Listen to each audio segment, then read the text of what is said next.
Alright, hello everyone, and welcome to the last video I'm going to do on past exam questions, unless I do more, in which case it won't be the last one.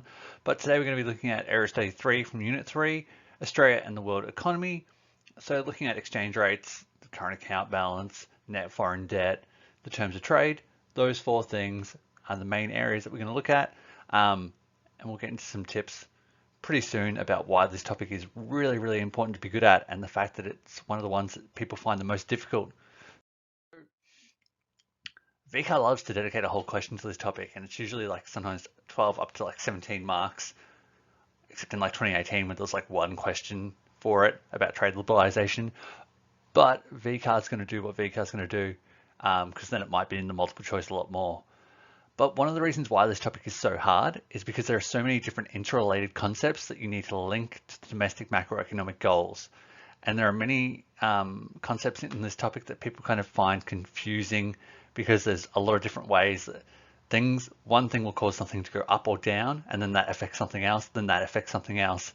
And there's a thing in economics called ceteris paribus, that whenever you need to talk about one specific concept, you pretend everything else stays equal. And that's what ceteris paribus means. When all else is equal, what would this impact on the current account, or what would this impact net foreign debt, or what would this impact on the exchange rate? So basically being good at this topic could be a key difference between you and everyone else, and giving you one of those high exam marks that's going to get you a great study score, hopefully. So let's get into some multiple choice. So first up, we're going to look at question 14 from the 2019 exam. There's only one question in the multiple choice on this topic from 2019 because there was a lot of short answer. And so we'll look at some of those later. So a hypothetical economy recorded a balance of payments on current account of negative 12,075 million in September 2018 quarter, and negative 3,510 million in December 2018 quarter. What would be the likely cause of this change? So hopefully you can see here that you got to actually think about what that means. So that change from negative 12 million to negative 3.5 million, or 3,500 million. What does that mean? So that means the current account deficit is getting smaller, which means we are getting more credits into Australia. So then you've got to look at the four options and decide which of those is going to mean that we are getting more credits via our current account. So if there is a decline in foreign investment, that's going to mean we're actually getting less into Australia. So there's going to be less coming in, and also that deals more with the financial and capital account. So worry about that a little bit more later on. Improvement in the terms of trade. So if there's an improvement in terms of trade, it either means we're paying less for our imports or we are receiving more for our exports. That is a positive, because either way, it means there's going to be either more credits or less debits. Great. That means it's going to be increased. That's favorable. That could line up with this. A slowdown in world economic growth, well, people are going to stop buying our exports. That's bad. That would lead to a increase in the current account deficit, or it's bad in general. And an appreciation in a hypothetical economy's exchange rate. Well, if our exchange rate goes up, people aren't going to want to buy our exports, and that's going to lead to more of a deficit, or basically less credits coming into a country.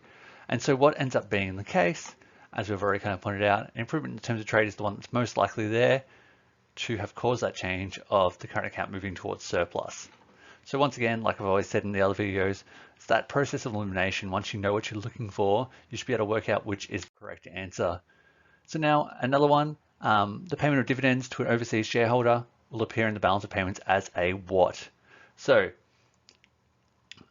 overseas shareholders, so they own a share of something in Australia, and we are paying them dividends for their contributions towards that. So what do we call it when money is leaving Australia?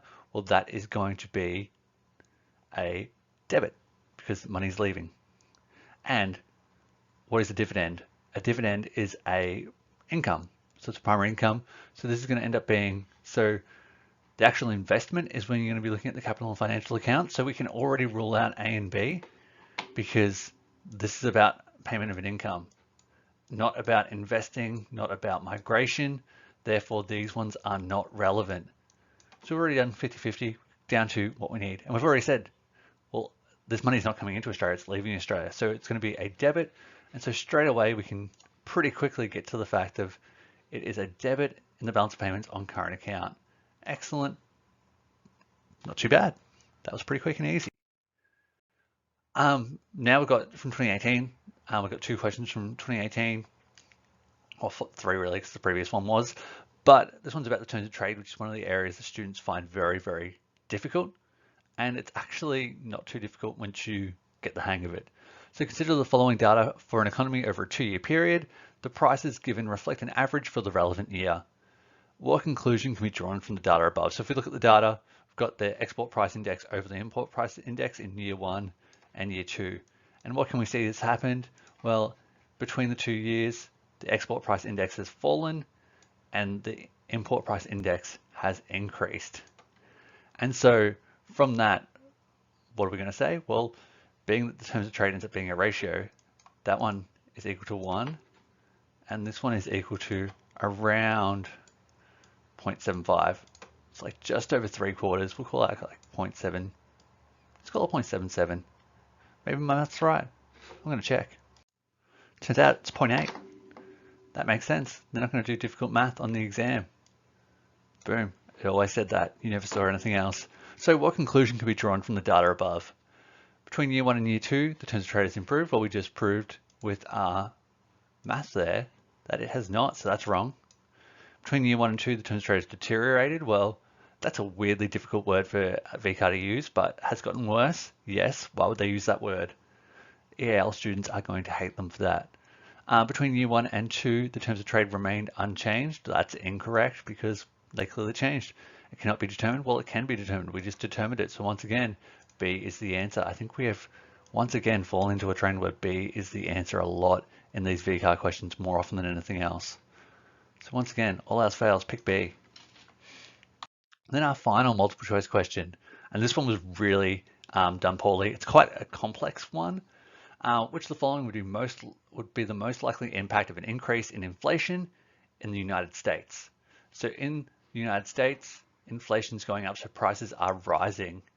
If inflation is going up, what's going to happen to interest rates? Well, most often, if prices are increasing too quickly, the RBA tries to, or the American Reserve Bank will want to control that inflation, so they want people to stop spending and start saving. So your 2 options that are going to come up that you're going to want to use are increase interest rates to slow down that spending. So we can get rid of C and D because they're not going to be relevant. So once again, ruled out half the answers straight away. Always good. So now we're down to a 50-50 chance. If they increase interest rates in the US, what is going to happen to the Australian dollar? And this is the part that people found most difficult. So if interest rates are increased in the US, what will happen to the Australian dollar? The most likely case is that if the interest rates in the US increase, investors in Australia, like US investors in Australia, will take their money out of Australia and invest it back into US banks because the interest rates are now higher, and that will lead to a depreciation of the Australian dollar. It's a very difficult one to get to the answer of, like that one's just hard in general. But the general idea being that because we're talking about US interest rates, you should hopefully know that that's not going to lead to an appreciation of the Australian dollar, because why would anything in that question lead to more demand for Australian goods and services? All right, and now we're going to get into some short answer. So explain one way a decline in the rate of economic growth of Australia's major trading partners may influence either Australia's balance of payments or the current account or the value of the Australian dollar. So for 1 mark, you'd get describing what is meant by a decline in growth amongst our trading partners and then explaining how this impacts the balance of payments or the Australian dollar. Apparently, according to VCAR, we could look at the averages now. Average of 2 out of 3, so pretty good overall. And there were apparently a lot of issues where students who talked about the Australian dollar did a lot worse overall. And talking about the current account was a lot easier. I found that too when I did a sample, because the current account was a lot clearer in what you could talk about. What did I talk about the Australian dollar? We'll see. I've forgotten. I did this like 15 minutes ago. So a sample answer: when there is a decline in the rate of economic growth, Australia's major trading partners, a decline in economic growth of Australia's major trading partners, this tends to mean there's a decrease in the overall demand for Australian exports. If there is a decrease in demand for Australian exports, this will mean that there's less demand for Australian dollars on the foreign exchange market, as there are less Australian dollars being purchased in exchange for Australia's goods and services. This then leads to a greater supply of Australian dollars on the foreign exchange market and depreciation of the Australian dollar. There you go. I went for the opposite of VCAR because I wanted to try and seem smart. And I found it was actually a pretty simple question to do from the Australian dollar. So it's not too complicated overall. It's about what it means for there to be a decline in the rate of economic growth amongst our trading partners, and then there being less demand for the Australian dollar overall, and what impact that has on the Australian dollar in general. So if we look at that, we've got 1 mark for that first little bit, talking about the fact that it means there's going to be less demand for exports, 1 mark for talking about the fact there's going to be less demand for Australian dollars, and 1 mark for the overall depreciation of the Australian dollar. And I take you 3 there. And so it's not too bad. Apparently, a lot of time the issue was that students wouldn't then tie it back in with the last effect, like what the overall, let's say what it is, how, like what that will do, but not the final impact of if it's going to depreciate, appreciate with the current account, if there's going to be more debits or credits, and if that's going to make it go more towards a surplus or a larger deficit. Those things are really, really important to include. Our next question from 2019, question 2, in terms of trade, everyone's favorite topic. Assume Australia experiences an unfavorable movement in the terms of trade across a 2-year period. Explain how this scenario might affect Australia's domestic macroeconomic goal of strong sustainable economic growth and Australia's living standards. So how I'd break this down is describing what an unfavorable movement in terms of trade is, 1 mark, 1.5 for how the terms of trade will impact the goal of strong and sustainable economic growth, and 1.5 for how the terms of trade will impact material and non-material living standards. I know VCAR doesn't give away half marks, so giving 1.5 marks to things kind of a bit weird, but they'll usually, VCAR aren't trying to take marks away from you. If it's there, they'll give you the marks for it, and they'll kind of move up unless you're missing something, in which case you'll get a 3. So when we look at this, the average was 2. So people missed half of what was needed here. A lot of students seem to have difficulty explaining the terms of trade, and many weren't able to define the meaning of the concept, which a lot to struggle with. And the definition is relatively simple. We'll look at on the next slide. But they had difficulty accurately explaining what an unfavorable movement in terms of trade might mean for the goal of strong and stable economic growth and living standards. So a really, really important thing with terms of trade. When you think about it, even if you can't define it really well, it's an aggregate demand side factor. If the terms of trade goes higher in value or increases, that means there's going to be more aggregate demand. There is more demand for our exports, and then the flow-on effects of that. If it decreases, it means there's less aggregate demand and the flow-on effects of that. That's all you need to do in that kind of idea. It's the same process of everything else. So if you think of it as just an AD factor, and if it increases, that's favorable for aggregate demand. If it decreases, that's unfavorable. That is going to get you most of the marks, even if you can't explain it or define it. But we'll get into how that looks now. So the terms of trade measures the average price of exports, measured as an index, divided by the average price of imports. So there's your definition. The unfavorable movement in terms of trade can mean that the average price received for Australian exports has fallen, and or the average price for imports has increased over a 2-year period. So that's really, really important to include. I stressed this in one of the other videos, but saying the and or the average price of imports has increased over a 2-year period, you've got to be able to look at both of those angles on it. So being able to say that it means that either exports have fallen or imports have increased. It can be one or the other, or it can be both. And if you only talk about one, you're not going to get the full marks. It's really, really important to include both. If export prices fall, this might have had a negative impact on real net disposable income. Lower export prices could reflect a fall in world demand, and so the revenue from exports might fall. This decreases export injections into the circular flow and the level of income that can be disseminated in the economy. Therefore, dividends, wages, and tax receipts might fall, resulting in less ability to increase spending. Therefore, with falling aggregate demand, the rate of growth in production might fall, meaning the government's goal of achieving strong and stable economic growth is jeopardized. Honestly, in this is a very complex answer. You could probably just, where it was like dividends, wage, tax receipts, etc., you could probably just say incomes and be straight to the point. Then the fall in net disposable income might also mean that purchasing power could decrease. For example, mining companies with decreased profits might have to cut dividends and shut down some projects which are not viable when prices are lower. This could lead to an increase in unemployment, therefore reduced purchasing power, leading to lower material living standards, and increased job insecurity or stress, leading to lower non-material living standards.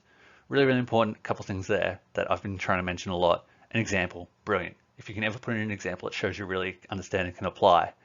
And then both talking about material and non-material living standards individually, great. You need to do both. Don't just do one, otherwise you won't get the full marks. Next up, our second last question. Discuss one likely effect of trade liberalisation on Australia's international competitiveness and living standards. So 1, describe trade liberalisation. 1.5, explain how it can positively impact Australia's international competitiveness and living standards. And 1.5 for how it can negatively impact those two things. So when we look at VCAR's overall feedback for it, 2.7 out of 4, so it was done pretty well.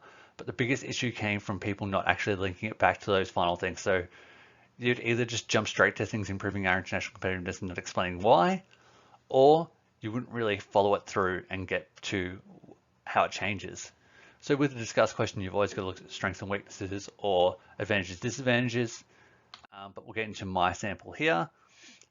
Trade liberalisation is the removal of barriers of trade between countries. For example, the removal of tariffs, subsidies, and import quotas when setting free trade agreement between countries.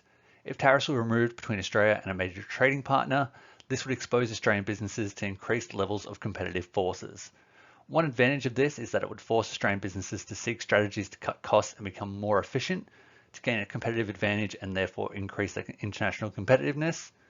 However, one disadvantage is that many local businesses may struggle to compete with the cheaper labour and resources of our trading partners and therefore go out of business. In the instance where businesses become more competitive, this is likely to lead to increased employment and incomes as well as job security, which increases both material and non-material living standards. However, business closures create structural unemployment, which will decrease material living standards through reduced incomes and decreases non-material living standards due to higher stress levels about future employment and incomes. I try to make this one really clear about the advantages and disadvantages, as well as, like I've said in previous things, if you're going to talk about a type of unemployment, name drop it. So structural unemployment, because that's what's happening because of business closures. But the really important thing here is that you're looking at both sides and really specifically outlining what is involved.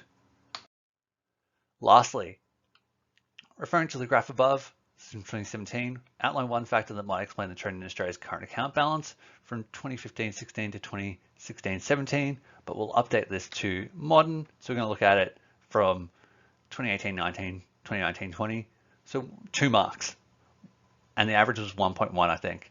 So 1 for describing the relevant factor and referencing the trend. So hopefully before we even go into it, you should be able to see that the trend here, we look at the blue line for the current account balance, from 2018-19, which is about here, it has been going up from where it was about -3% of GDP to now it's about 1.5 to 2. And although that wasn't on the previous graph, you can see it's mainly from our trade balance being positive. That bit's not too important though, but it's important to know that it has moved towards a current account surplus from a current account deficit and knowing a reason why that could be. So I'm for a relatively simple one after we look at VCAR's suggestion. So most students confused, like the main reason students were wrong because they confused the current account deficit with a budget deficit. So that's not great. Great answers came from talking about the falling exchange rate since the height of the mining boom. So what I've said here, one factor that may have influenced Australia's current account balance in 2018-19, 2019-20 could have been the depreciation in Australia's exchange rate caused by the decreases in interest rates in Australia. This depreciation in the exchange rate makes Australian exports cheaper for our trading partners and therefore leads to greater net goods and net services credits in the current account, which has led to our current account deficit, from a deficit of -3% of GDP to around 1.5% of GDP in surplus. And so because it's only 2 marks, you don't need to go into too much there. You've talked about one factor and how it's made that difference. So because of that depreciation in the exchange rate, there has been greater net goods and services credits in the current account, which has led it moving from a deficit of 3% of GDP to around 1.5% of GDP in surplus. Really clear to the point. That's all you need there. And that's it for this topic. There's probably a lot more. We haven't really touched on net foreign debt there, but there haven't been a lot of questions about net foreign debt recently. Could come up this year, who knows? So there's been one of these videos for every single topic about past exam questions with multiple choice and some short answer. If you have any questions about these or there's anything you think would be helpful to go through, let me know. I'm more than happy. It's the last day of term today, so we're going into holidays soon, and then just straight revision in term 4. So I'm happy to make more resources if they help people out. Other than that, I hope this has been beneficial to you, and I hope you have a wonderful day, and I will see you next time. Goodbye.